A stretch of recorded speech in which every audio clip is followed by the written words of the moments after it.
If you've had problems with your jaw, grinding your teeth, or your TMJ isn't right, this is the video for you. I'm Dr. Gregg Gerstin, and I've been helping people to remove the blockages in their health to lead amazing, fantastic lives for the last 20 years.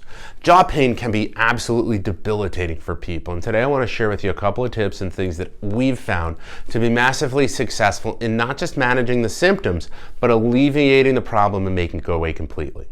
You know, for about 25% of jaw pain, there is a missing component that gets addressed. So in many cases, your dentist is going to be a great resource to wind up helping you in managing that. However, when we wind up looking at how the skull and the jaw sit in space, we've got to look at what's underneath the skull to figure things out.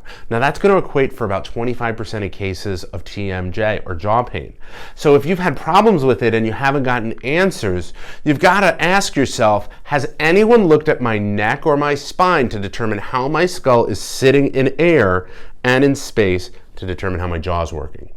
We've found that when there's a change in the shape of your neck, it winds up altering the way that your skull is positioned. It alters the way that your jaw moves, and it can wind up causing the muscles to work irregular.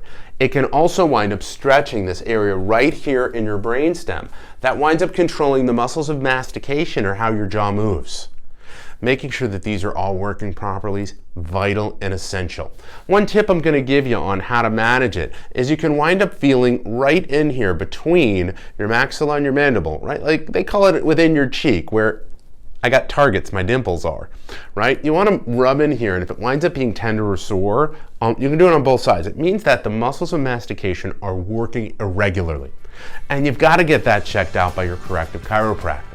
If you've fallen into this category, go ahead and write down below. We'll guide you on what your next best step is to figure out this challenge and to get you on to life. Once again, my name is Dr. Gregg Gerstin, and thank you for letting me be a part of your health.